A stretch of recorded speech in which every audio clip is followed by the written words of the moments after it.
बिस्मिल्लाहिर्रहमानिर्रहीम। अस्सलाम वालेकुम नाज़रीन, आप यूट्यूब चैनल देख रहे हैं। मैं इमरान ख़ान हूँ। पाकिस्तान में रहने वाले तमाम पाकिस्तानियों को, पाकिस्तान से बाहर रहने वाले तमाम पाकिस्तानियों को, जो लोग सऊदी अरब में मौजूद हैं, हज करने के लिए गए, उन सबको मेरी तरफ़ से बहुत बहुत ईद मुबारक। पाकिस्तान में ईद की खुशियाँ मनाना बिल्कुल अलग तरह से होता है और पाकिस्तान से बाहर बिल्कुल कुछ और होता है। यानी मैं ओवरसीज़ पाकिस्तानियों के बारे में पहले कहता था कि वो अपनों से दूर हैं तो वो उनकी ईद का वो मज़ा नहीं है। वो बात सच है, वो मैंने महसूस किया और ज़्यादा शिद्दत से महसूस किया कि वो क्या चीज़ है जो आप मिस करते हैं, जो अपने लोगों में आप नहीं होते। बहरहाल आप सबको ईद मुबारक। कौम का जो सबसे मकबूल लीडर है इमरान ख़ान, उसकी छठी ईद आज जेल में हो रही है। ये कुर्बानी वाली ईद है और कुर्बानी तो पाकिस्तान में बहुत सारे लोग दे रहे हैं। इमरान ख़ान भी एक तरह की एक बहुत बड़ी कुर्बानी दे रहा है। वो जेल के अंदर बंद है, उसकी एक आंख ज़ाया कर दी। और जब मैं ये कहता हूँ ना कि उसकी एक आंख ज़ाया कर दी, तो मैं कोई अपने ज़ाती सोर्सेज से नहीं कहता, ये हुक्मरान जमात के सोर्सेज हैं। हुकूमत ने ख़ुद ये बताया कि इमरान ख़ान साहब की आंख 85% तक ज़ाया कर दी गई है और इमरान ख़ान इसके बावजूद कुर्बानी दे रहा है। पाकिस्तान की मिलिट्री इस्टेब्लिशमेंट ने उसे दीवार के साथ लगाया, उसके अखबार TV बंद कर दिए, ख़ानदान वालों से मुलाकातें बंद कर दी, ज़ाती मुआलिजीन से मुलाकातें बंद कर दी, पार्टी के लोगों से और वकला से मुलाकातें बंद कर दी। महीनों तक उनके बच्चों से उनकी बात भी नहीं करवाते, किताबें और अखबारात भी नहीं देते, TV भी बंद कर देते हैं। तो ये सारा कुछ इमरान ख़ान बर्दाश्त कर रहा है और सिर्फ अपनी कौम के लिए बर्दाश्त कर रहा है। यानी नवाज शरीफ की तरह नहीं कि नवाज शरीफ ने बिल्कुल कुर्बानी दी, उन्हें मौका मिला था नवाज शरीफ को कुर्बानी देने का और उन्हें कुर्बानी नहीं दी।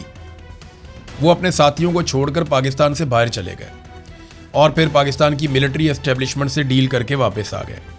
अब ईद की नमाज़ पढ़ने तक की इमरान ख़ान को इजाज़त नहीं दी जाती। बड़ी ज़्यादती है। इससे पहले किसी भी लीडर के साथ ऐसी ज़्यादती नहीं हुई। जिन सियासतदानों ने पाकिस्तान को लूटा, जिन सियासतदानों ने पाकिस्तान को नुकसान पहुँचाया, उन्हें VIP जेलें मिली हैं। और जो भी सियासतदान जर्नैलों के रस्ते में आए हैं, उन्हें निशान इबरत बनाया गया है। आप रिकॉर्ड उठाकर देख लें, पाकिस्तान को नुकसान पहुंचाने वाले सियासतदानों को VIP तरीके से जेलों में रखा गया ताकि जर्नैलों को आइडिया था बाद में ये काम आ जाएंगे। लेकिन वो सियासतदान जो जर्नैलों के रास्ते में रुकावट बने और उनके मफादात के ख़िलाफ़ गए, उन्हें निशान इबरत बनाया गया और हर दौर में बनाया गया। हमने ये होता हुआ भी देखा, कई तो बेचारे कत्ल भी हो गए। आज इसी इमरान ख़ान की एक वाहिद जमात है जिसने क्लियर स्टांस लिया है। इमरान ख़ान तो जेल में है, तो उनकी जमात ने क्लियर स्टांस लिया है डोनाल्ड ट्रंप के अब्राहम अकॉर्ड वाले डिमांड के ऊपर। यानी यहाँ पे सलमान अकरम राजा साहब का स्टेटमेंट भी आ गया, तहरीक तहफ़्फ़ुज़ आईन पाकिस्तान का स्टेटमेंट भी आ गया और वो कैटेगोरिकली कह रहे हैं कि जनाब फ़लस्तीन के मामले में जब तक के फ़लस्तीनियों को उनका इंसाफ नहीं मिल जाता, जब तक के फ़लस्तीनी मुतमईन नहीं हो जाते और उनकी अपनी एक रियासत कायम नहीं हो जाती जिसका दारुल हुकूमत यरूशलेम हो, तब तक तो हम किसी मामले में आगे नहीं बढ़ सकते। ये बड़ी क्लियर पोजीशन है पाकिस्तान की। और पाकिस्तान की और इमरान ख़ान साहब की जो पोजीशन है वो 1967 वाली है। लेकिन पाकिस्तान की मिलिट्री एस्टेब्लिशमेंट के लोगों से अगर आप मिलें तो वो आपको समझाते हैं बार बार। कई मरतबा ऐसा हुआ, बहुत सारे मेरे सहाफ़ी दोस्त हैं वो भी बताते हैं, जो मुख्तलिफ जगहों से ताल्लुक़ रखते हैं लोग वो भी बताते हैं, जिनका लोगों से हमारा रब्ता होता है वो भी बताते हैं कि जनाब अब पाकिस्तान बहुत आगे बढ़ गया है, हमें नए फ़ैसले करने पड़ेंगे, इसराइल से ताल्लुकात बनाने पड़ेंगे। यही बातें जो हैं वो कहा करते थे जनरल बाजवा, और यही सारा कुछ आसिम मुनीर साहब के दौर में हो रहा है। इसराइल तो बहुत खुश है, उसकी वजह यह है कि पहली मरतबा आप इसराइल के ख़िलाफ़ पाकिस्तान में एहतजाज नहीं कर सकते। हाँ, जमात इस्लामी को इजाज़त दी जाती है कि वो मम्मी डैडी किस्म का एहतजाज कर लें एक बंद जगह पर और उसके बाद आराम से चले जाएँ जिससे कोई फ़र्क ना पड़े। बाकी किसी को एहतजाज करने की इजाज़त नहीं है पाकिस्तान में कि वो इसराइल के ख़िलाफ़ एहतजाज करे, उनके मज़ालिम के ख़िलाफ़ आवाज़ उठाए या फ़लस्तीनियों के हक़ में वो निकले या अलग फ़लस्तीनी रियासत के लिए आवाज़ उठाए। आप देखें, बहुत इख्तलाफात हो सकते हैं तहरीक लब्बैक के लोगों से, लेकिन उनके साथ बड़ा जुल्म हुआ, उनका कत्लेआम हो गया सिर्फ इस वजह से कि वो इसराइल के ख़िलाफ़ एहतजाज करने के लिए निकले हुए थे। मुरीदके में घेर कर उनको बहुत बड़े पैमाने पर खून बहा दिया गया, वहाँ पर लोगों को कत्ल कर दिया गया, लाशें वापस नहीं दी जा रही थी। वो रिजवी बरादरान दोनों से मेरे शदीद इख्तलाफात होने के बावजूद मैं उनके हक़ के लिए हमेशा आवाज़ उठाता रहूँगा कि वो जबरी तौर पे लापता है।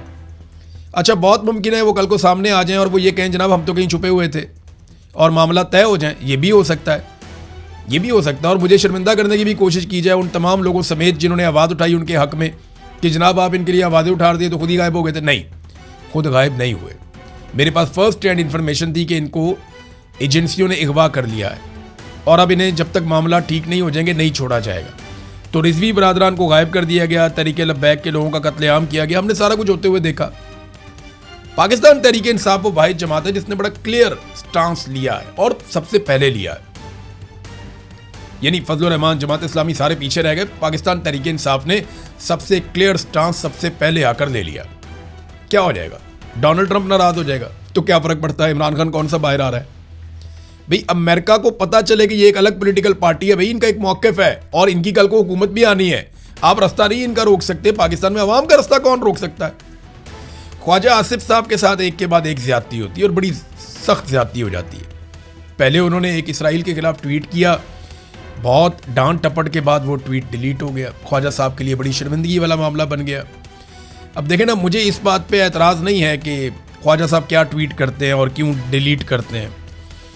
मेरा प्रॉब्लम यह है कि एक वज़ीर दिफा की एक इज़्ज़त होती है, एक मुकाम होता है। ख्वाजा साहब इतनी दफ़ा मेंबर कौमी असम्बली बने, आखिरी 3 मरतबा तो मुतनाज़ ही बने, उनको ज़बरदस्ती बनाया गया। 2013 में भी उनकी सीट मुतनाज़ थी, 2018 में भी मुतनाज़ थी, बल्कि उन्होंने खुद कहा कि मैंने तो जनरल बाजुआ से कह के सीट ली है।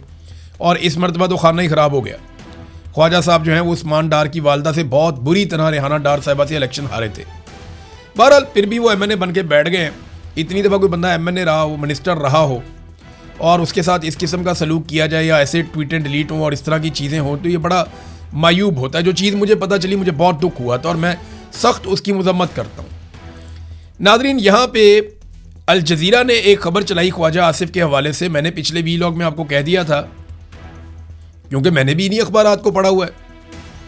तो अल जज़ीरा ने खबर चलाई थी, ख्वाजा आसिफ का एक स्टेटमेंट चलाया था, अल जज़ीरा इंग्लिश के अकाउंट पे आया था कि we have a clear stance that this is not acceptable to us, कि हमारा बड़ा क्लियर मौक़िफ़ है कि ये हमारे लिए काबिल कबूल नहीं है। Pakistani defence minister Khawaja Asif says that he does not believe that Islamabad should join the Abraham Accord normalising relations with Israel, reports Indian media. वो कहते हैं इंडियन मीडिया ने रिपोर्ट किया है कि इसराइल के साथ ताल्लुकात नॉर्मलाइज करने के हवाले से ख्वाजा आसिफ ने कहा है कि मुझे यकीन है कि पाकिस्तान जो है वो अब्राहम अकॉर्ड का हिस्सा नहीं बनेगा, इसको ज्वाइन नहीं करेगा। ये ख्वाजा आसिफ ने कहा। अच्छा, अब जनाब अल जज़ीरा की तरदीद भी आ गई। अब आप ये देखें ना कि ख्वाजा आसिफ के खाते में इतना प्यारा स्टेटमेंट गया कि हम अब्राहम अकॉर्ड का हिस्सा नहीं बनेंगे। मुझे लगा कि बड़ा गैरतमंदाना स्टेटमेंट दिया वज़ीर दिफा ने और इस स्टेटमेंट के और इस क्लिप को लेकर बहुत इसको वायरल भी किया गया। ये जो एक स्क्रीनशॉट है, इस स्क्रीनशॉट को बहुत वायरल किया गया, बताया गया दुनिया को देखें जी स्टांस ले लिया ख्वाजा आसिफ ने।